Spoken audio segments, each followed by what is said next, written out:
અરે રામજીભાઈ, ક્યાં જાય છે? તારે મત આપવા નથી આવું? આજ ચૂંટણી દિવસ છે. મારે તો આજે ઘણું બધું કામ છે. આટલા બધા લોકો તો મત આપે છે, હું એક નહીં આપું તો શું થઈ જશે? તારા ઘણે જ બધા વિચારતા હોય છે, હું એક મત નહીં આપું તો શું થઈ જશે.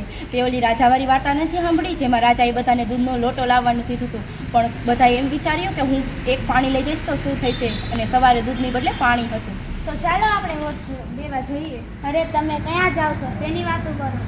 અમે તો મત દેવા જઈએ છીએ, તારે નથી આવવાનું? મત તે શું ઈ જ મને નથી ખબર. એમાં કંઈ ન હોય, તારે ચૂંટણી કાર્ડ અને આધાર કાર્ડ સાથે લેવાનું હોય, અને જે તારું આધાર કાર્ડ અને ચૂંટણી કાર્ડ જોઈ તને મત આપવા દે છે.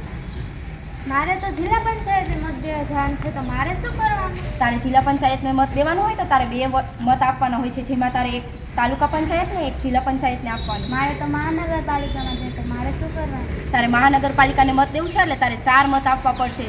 4 મહાનગરપાલિકાના ઉમેદવારોને જ મત જાય છે. 4 મત પૂરા થઈ જાય પછી કાંઈ નહીં? તારે 4 મત પૂરા થઈ જાય પછી એક રજિસ્ટર હોય તેનું બટન દબાવવાનું હોય છે, જેથી તારા 4 મત રજિસ્ટ્રેશન થઈ જાય. અરે રામજીભાઈ, કાનજીભાઈ, શામજીભાઈ, આ શું બધી વાતો આવો કરો આવો છો? બેલો સર, તમે. આજે ચૂંટણી છે, ખબર છે ને? અમે એની જ વાતો કરતા હતા, અમે મત દેવા જઈએ છીએ. બરોબર. મત દેવા ક્યાં જશો?